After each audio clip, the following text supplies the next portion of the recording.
Yeah, yeah, yeah.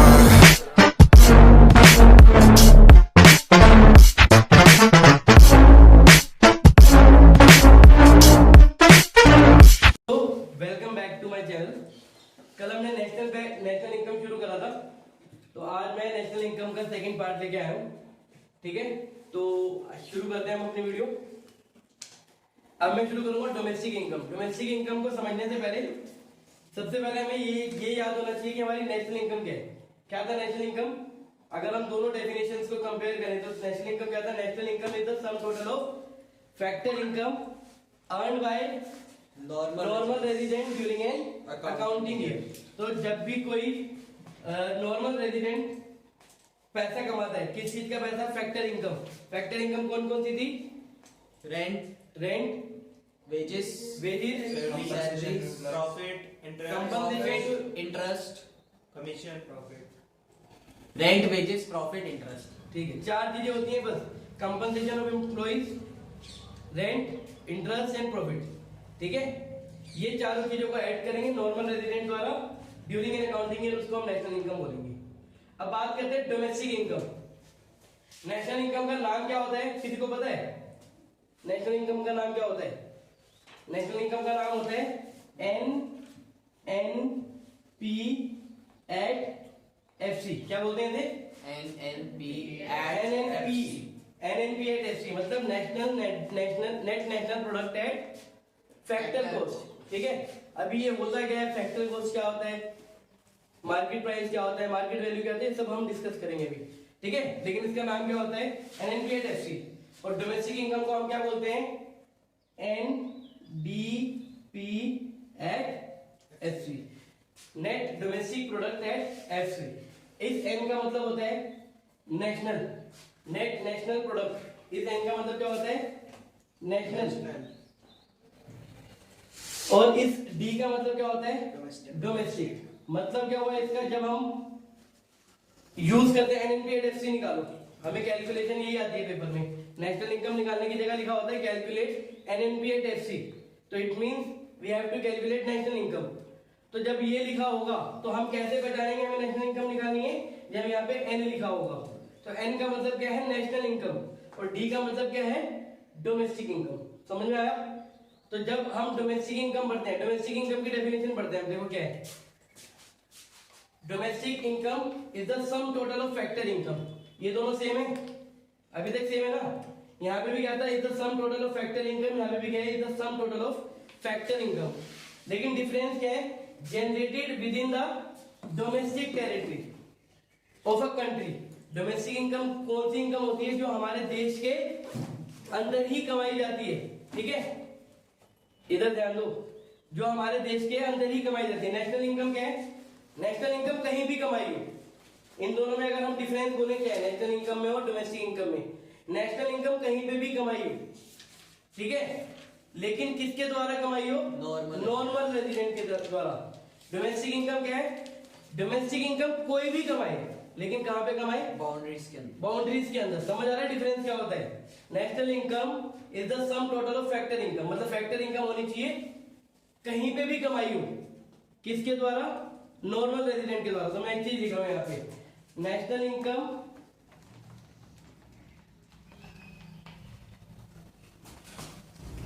जो income कहीं भी कमाई गई हो, किसके द्वारा?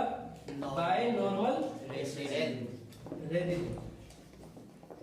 Bye normal resident. National income जो इनकम कहीं भी कमाई गई हो बाय नॉर्मल रेजिडेंट। ठीक है, डोमेस्टिक इनकम क्या हुई? डोमेस्टिक इनकम जो कंट्री में कमाई गई हो, इंडिया में कमाई, इंडिया में नहीं, डोमेस्टिक टेरिटरी में। ठीक है, अभी डोमेस्टिक टेरिटरी क्या होगी डिस्कस करेंगे।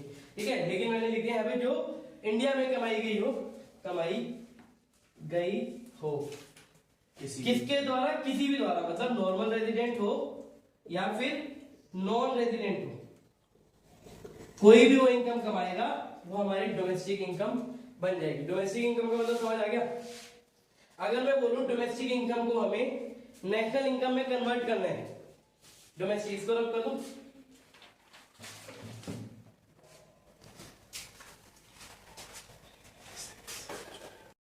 चलो। तो डोमेस्टिक इनकम को हम नेशनल इनकम में कन्वर्ट कर रहे हैं। पहले ये दोनों पॉइंट देख लो। नेशनल इनकम, जो इनकम कहीं भी कमाई गई हो bye normal resident. Domestic income, कोई भी कमाए डोमेस्टिक टेरिटरी के अंदर, ठीक है, इंडिया के अंदर, चाहे रेजिडेंट कमाए चाहे नॉन रेजिडेंट कमाए। अब डोमेस्टिक इनकम को अगर हमें नेशनल इनकम में ले जाना है तो हमें कौन सी इनकम को माइनस करना पड़ेगा? जो इनकम नॉन रेजिडेंट ने हमारे देश में कमाई है, जो इनकम नॉन रेजिडेंट ने हमारे देश में कमाई है, तो उसको हमें माइनस करना पड़ेगा। इस वजह से हम डोमेस्टिक इनकम में से क्या माइनस कर देंगे? Factor income to abroad by non resident, इसको हम माइनस कर देंगे। और प्लस क्या करना पड़ेगा? जो इनकम नॉर्मल रेजिडेंट ने कहीं पे भी कमाई है तो उसको हम क्या कर देंगे? प्लस कर देंगे। इसलिए हम डोमेस्टिक इनकम क्या प्लस कर देंगे? Plus factor income from abroad bye normal resident. For example, हमने बाहर से 100 रुपए कमाए, मतलब नॉर्मल रेजिडेंट ने बाहर से 100 रुपए कमाए, ठीक है, और हमने बाहर के बंदे को कितने पैसे दिए? फैक्टर इनकम टू अब्रॉड हमने दिए 60 रुपए। समझ में आ रहा है मैं क्या बोल रहा हूँ? हमने 100 रुपए कमाए और बाहर के, बिल्कुल लेमैन की लैंग्वेज में, सिंपल लैंग्वेज में बोले तो हमने बाहर से 100 रुपए कमाए। फ्रॉम का मतलब बाहर से कमाए, टू का मतलब बाहर दिए। हमें इन सबको भूल जाना है। नॉन रेजिडेंट, रेजिडेंट, अगर हमें क्वेश्चन सोल्व करना है तो हमें क्या याद रखना है? फ्रॉम मतलब बाहर से कमाए और टू मतलब बाहर वाले को दिए। बाहर से कितने कमाए हमने? 100 रुपीज कमाए। बाहर वाले को कितने दिए हमने? 60 रुपए दिए, ठीक है। तो अल्टीमेटली हमने पैसे कितने कमाए? 40 रुपए। इस 40 रुपए को क्या बोलते हैं हम? Net factor income from abroad. समझ में आया मैंने क्या करा? तो डोमेस्टिक इनकम में जब हम net factor income from abroad को ऐड कर देते हैं,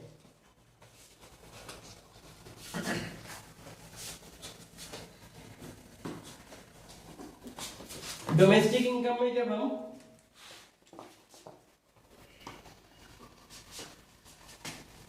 net factor income from abroad को ऐड कर देते हैं, NFIE, तो हमारी क्या बन जाती है? वो नेशनल इनकम। क्या लिखा होना चाहिए? Net factor income from abroad. अगर लिखा होगा net factor income to abroad तो उस केस में हम डोमेस्टिक इनकम में इसको माइनस करेंगे नेशनल इनकम बनाने के लिए। आगे हम जब न्यूमेरिकल सॉल्व करेंगे तो पता चलेगा, ठीक है। समझ में आ रहा है? अगर net factor income from abroad लिखा है तो प्लस करेंगे, डोमेस्टिक इनकम में NFIE को प्लस करेंगे, हमारा नेशनल इनकम बन जाएगा, ठीक है। तो क्या हो जाएगा? अगर हम बोले डोमेस्टिक इनकम को क्या बोलते थे हम? NDP एट FC, प्लस कर देंगे इसमें NFIA, क्या बन जाएगा हमारा? NNP at FC। मतलब हमें क्वेश्चन में बोला जाएगा, कुछ चीजें दी जाएंगी, जैसे बोलोगे NNP एट FC निकालो, डोमेस्टिक इनकम दी जाएगी, NFIA दिया जाएगा, उन दोनों को प्लस करेंगे, हमारा नेशनल इनकम निकल जाएगा, ठीक है। समझ गए? तो ये हो गया। और डोमेस्टिक टेरिटरी क्या होता है? डोमेस्टिक इनकम की डेफिनेशन थी, it is the sum total of factor income earned in the domestic territory. Domestic territory का मतलब भारत के अंदर, ठीक है। अब भारत क्या है? देश। देश तो है ही नल्ले। भारत का मतलब क्या है? जगह नहीं। अब इस कॉन्सेप्ट के हिसाब से पॉलिटिकल, एक होती है हमारी पॉलिटिकल बाउंड्री, एक होती है हमारी इकोनॉमिक बाउंड्री, ठीक है। तो एक होती है हमारी कौन सी बाउंड्री? पॉलिटिकल बाउंड्री, और एक होती है हमारी इकोनॉमिक बाउंड्री। फॉर एग्जांपल, ये हमारा क्या है? ये हमारी ये बॉर्डर लाइन है, बॉर्डर पे खड़े हैं। कौन से बॉर्डर पे? बाघा बॉर्डर पे खड़े हैं। बाघा बॉर्डर के इस साइड क्या है? इंडिया, उस साइड क्या है? पाकिस्तान। क्या तुम चौड़े में चले जाओगे पाकिस्तान के अंदर? नहीं जा सकते ना। तो वो होती है पॉलिटिकल बाउंड्री। क्या होती है? पॉलिटिकल बाउंड्री, मतलब देश की सीमाएं, जो हमारे देश की बाउंड्रीज है उसको बोलते हैं हम पॉलिटिकल बाउंड्री। और इकोनॉमिक बाउंड्री क्या होती है? ऐसी जगह जहां पे हम, हमारा सामान और हमारा पैसा फ्रीली घूम सकते हैं। कौन कौन? यहाँ पे हम हमारा पैसा, ठीक है, हम हमारा सामान हमारा पैसा फ्रीली घूम सकता है, कैपिटल, पर्सन और गुड्स, ठीक है, ये तीनों चीजें जब वो फ्रीली घूम सकती है तो उसको हम क्या बोलते हैं, इकोनॉमिक बाउंड्री। एग्जांपल दे रहा हूं, फॉर एग्जांपल ये क्या है, ट्रायंगल है, ये तुम्हारे गांव में होता होगा ऐसा ट्रायंगल,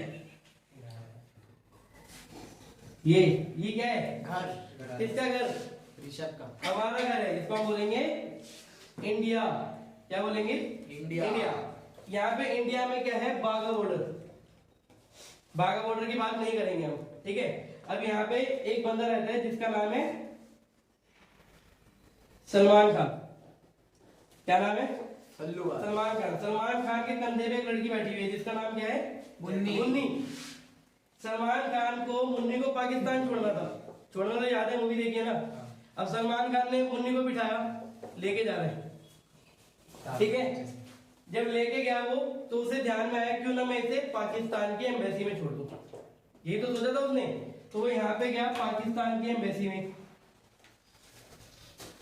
पाकिस्तान की एम्बेसी में उसे अंदर घुसने नहीं दिया,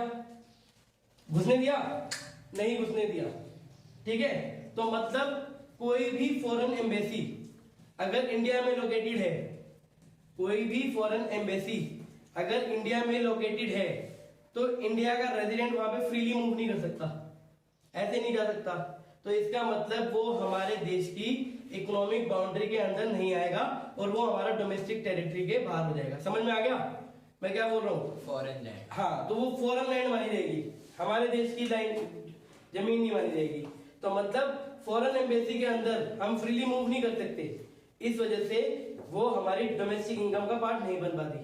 समझ रहे हो, डन। अब दूसरा एक और करता है यहाँ पे, तो मैं भूल गया, वो पीके में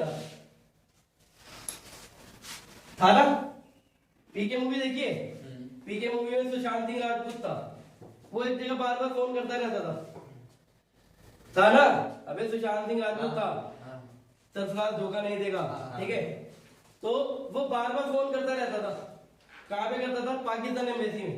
वो पाकिस्तान एम्बेसी में जा भी सकता था, इट मींस अगर मैं इंडिया का बंदा हूं और कोई एम्बेसी इंडिया के बाहर है और मैं वहां पे जा सकता हूँ, मतलब मैं इंडिया के बाहर रहता हूँ और मैं वहां पे जा सकता हूँ, तो मतलब इंडिया का बंदा वहां पे फ्रीली मूव कर सकता है, इंडिया का पैसा वहां पे फ्रीली मूव कर सकता है, कैपिटल फ्रीली मूव कर सकता है। तो इन दैट केस वो क्या बन जाएगा, वो हमारा डोमेस्टिक इनकम का पार्ट बन जाएगा। तो मतलब क्या होना चाहिए, डोमेस्टिक टेरिटरी का मतलब जहां पे एक बंदे का पैसा, उसका वो खुद और उसका कैपिटल या सामान फ्रीली मूव कर सकता है, तो वो क्या कहलाता है, हमारे डोमेस्टिक टेरिटरी के अंदर कहलाता है। मैं एक बार रीड कर दूं ये सारी चीजें, ठीक है, मेरे साथ साथ रीड करना, मतलब सुनना।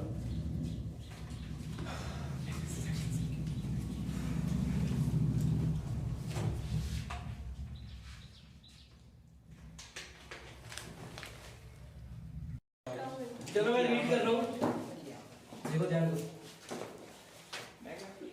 At the macro level, the concept of income is used both as domestic and national concept. When used as domestic concept, we call it domestic income, and when used as national concept, we call it national income. Both domestic income and national income include four basic elements of factor income, that is compensation of employees, rent, interest and profit. But there is a difference क्या है, NDP at domestic income के bracket में लिखा हुआ है, क्या लिखा हुआ है, एनडीपी एट एफसी, ठीक है। क्या बोल रहा है, is the sum total of factor income generated within the domestic territory of a country, और ब्रैकेट में एक लाइन लिखी हुई है, no matter who generates it, normal resident और नॉन रेजिडेंट। तो समझ में आया कि कोई भी जनरेट करे लेकिन देश के अंदर जनरेट करी जाएगी तो वो हमारी डोमेस्टिक इनकम कहलाएगी। सारी टोटल इनकम कर दो, कोई भी किसी ने भी हमारे देश में आके पैसा कमाया है सबको टोटल कर देंगे, वो हमारे देश की डोमेस्टिक इनकम बन जाएगी, ठीक है। फिर बोला national income, national income is the sum total of factor income earned by normal resident of a country, no matter where it is generated within the domestic territory और outside. बोल रहे national income क्या होती है, कोई भी कमाए, ठीक है, सॉरी, नॉर्मल रेजिडेंट कहीं पे भी कमाए उसको हम नेशनल इनकम कहते हैं, फिर क्या बोल रहे हैं, here it becomes important to understand the concept of domestic territory of a country. Domestic territory क्या होती है, वो कॉन्सेप्ट पता है. In common language, the domestic territory of a country is understood to mean political territory of a nation, but in economics, it refers to economic territory, which is much wider concept than political territory. According to United Nations, economic territory क्या होती है? According to United Nations, economic territory is the geographical territory administered by a government within which, ये तीन word important है, within which persons, goods and capital circulate freely. Do we have this freedom of circulation of person, goods and capital in the embassies of foreign countries located in India? No should be the answer. ये समझ में आ गया जो मैंने पाकिस्तान वाला वो दिया कि पाकिस्तान की एम्बेसी इंडिया में होगी तो हम वहां नहीं जा सकते, तो इट मींस वो हमारी डोमेस्टिक टेरिटरी का पार्ट नहीं बनेगा. ठीक है. Next, do we have this freedom of circulation of person, goods and capital in Indian embassies located abroad? Yes should be the answer, implying that foreign embassies located in India are not a part of domestic territory of India. On the other hand, Indian embassies located abroad are a part of domestic territory of India. Thus, while defining the term domestic territory, the focus is not to be on political boundaries of a nation. The focus is to be on such geographical area where our person, our goods and our capital enjoy the freedom of circulation. ठीक है, समझ में आया? और last topic जो मैंने discuss करा, conversion of domestic income into national income. Before we understand how to convert domestic income into national income, it is important to note that our domestic income does include factor income earned by non-resident within the domestic territory of a country. ये समझ में आया भाई? समझ में आ रहा है? हाँ जी. ठीक है. देखो ये दो पॉइंट है, पहले दोनों इनको रीड करो.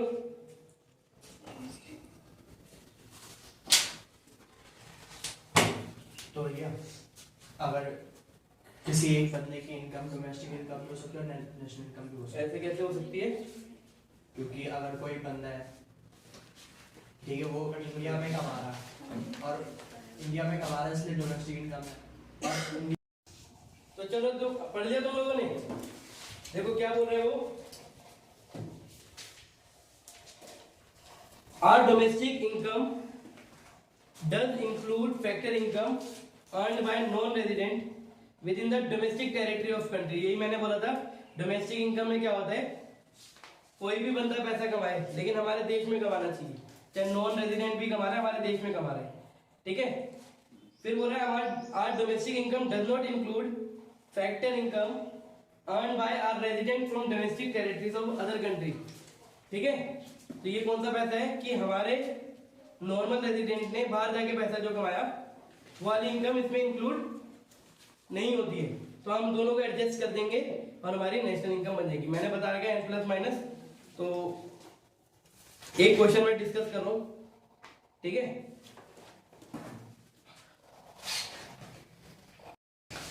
चलो, डोमेस्टिक इनकम क्या होती थी हमारी, दोबारा बोल रहा हूँ, क्या होती थी डोमेस्टिक इनकम? क्या बोलते हैं उसे?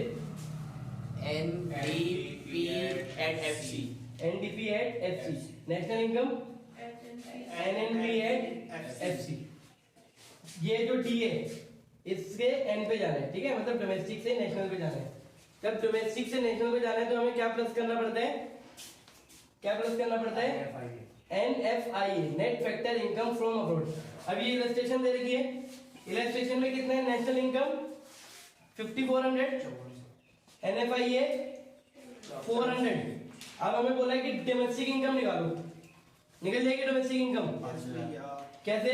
माइनस कर दिया है. तो डोमेस्टिक इनकम बस इस फॉर्मूले में पुट कर देंगे हम. डोमेस्टिक इनकम क्या है हमारी, निकालनी है. ठीक है. नेशनल इनकम क्या है हमारी? 5400. ठीक है. इसमें प्लस कर देंगे NFIA. तो क्या निकल जाएगा हमारा? 5000 हमारी डोमेस्टिक इनकम निकल जाएगी. ठीक है. तो डी से एन पे जाने के लिए हमें क्या करना पड़ेगा? NFIA प्लस करना पड़ेगा. ठीक है. जैसे इस क्वेश्चन में देखो डोमेस्टिक इनकम 4300 है, NFIA 200 है, अगर हमें नेशनल इनकम निकालनी है तो क्या हो जाएगा 4300 प्लस 200 इज इक्वल टू 4500। तो हमारा क्या निकल जाएगा, नेशनल इनकम निकल जाएगी 4500। ठीक है, हमारी नेशनल इनकम। चलो ठीक है,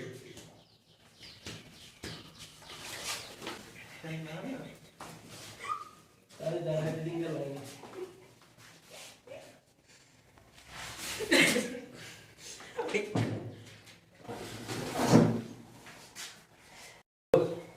नेक्स्ट हमारा कॉन्सेप्ट क्या है, domestic product and domestic income are identical concept. ठीक है, जैसे तुम्हें अभी मैंने बोला था डोमेस्टिक इनकम निकालो, तो तुमने डोमेस्टिक इनकम निकाल दी, NFIA प्लस करना है माइनस करना है, वो दोनों करेंगे, हमारी डोमेस्टिक इनकम निकल जाएगी।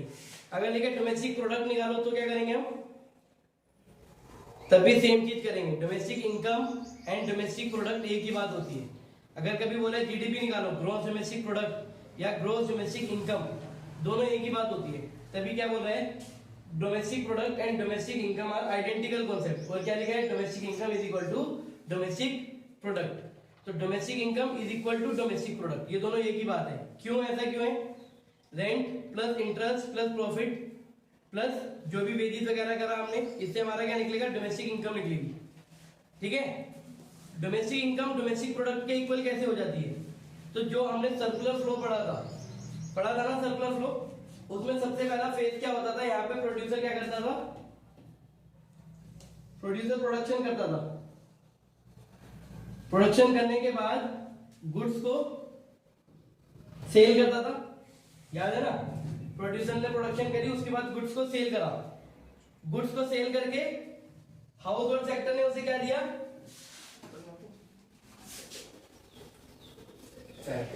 हाउस होल्ड सेक्टर उसे क्या देगा, गुड्स के बदले पैसा देगा। ठीक है, पैसा देगा ना, गुड्स एंड सर्विसेज के बदले पैसा मिलता था, यहाँ पे ये पैसे देगा इनको। अब इनके पास भी पैसा आ गया, अब ये क्या करेंगे, जितना भी प्रोडक्ट बनाया है उसको बेच दिया, पैसा आया, इसी पैसे को वो क्या करेंगे, फिर से प्रोडक्शन, फिर नहीं, इसी पैसे को ये इनको दे देंगे। किस लिए देंगे, फैक्टर इनकम के लिए। तो मतलब हम ये एज्यूम करते हैं कि एक इकोनॉमी में हम जितना भी प्रोडक्ट, हम जब पढ़ रहे थे तो हमने बोला था इस सर्कुलर फ्लो में हम ये एज्यूम करके चलते कि दो ही सेक्टर है, एक प्रोड्यूसर सेक्टर और दूसरा हाउस होल्ड सेक्टर।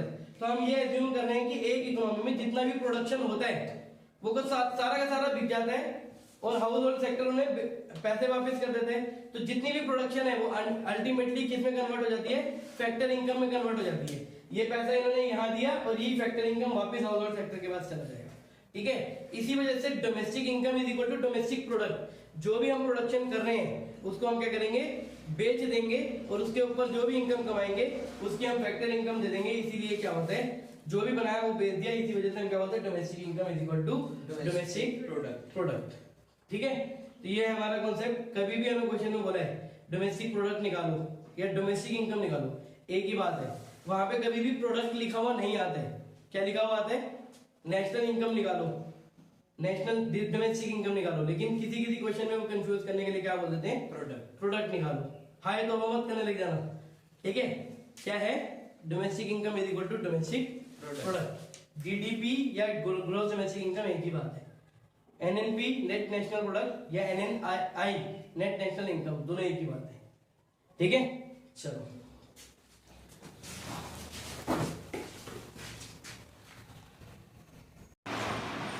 अगर आप लोगों को मेरा आज का लेक्चर पसंद आया तो आप मेरे वीडियो को लाइक करें, चैनल को सब्सक्राइब करें और ज्यादा से ज्यादा लोगों को शेयर करें और बेल आइकन को भी प्रेस करें ताकि आगे से मैं कोई वीडियो डालूं तो आप तक वो नोटिफिकेशन पहुंच सके। Thank you so much.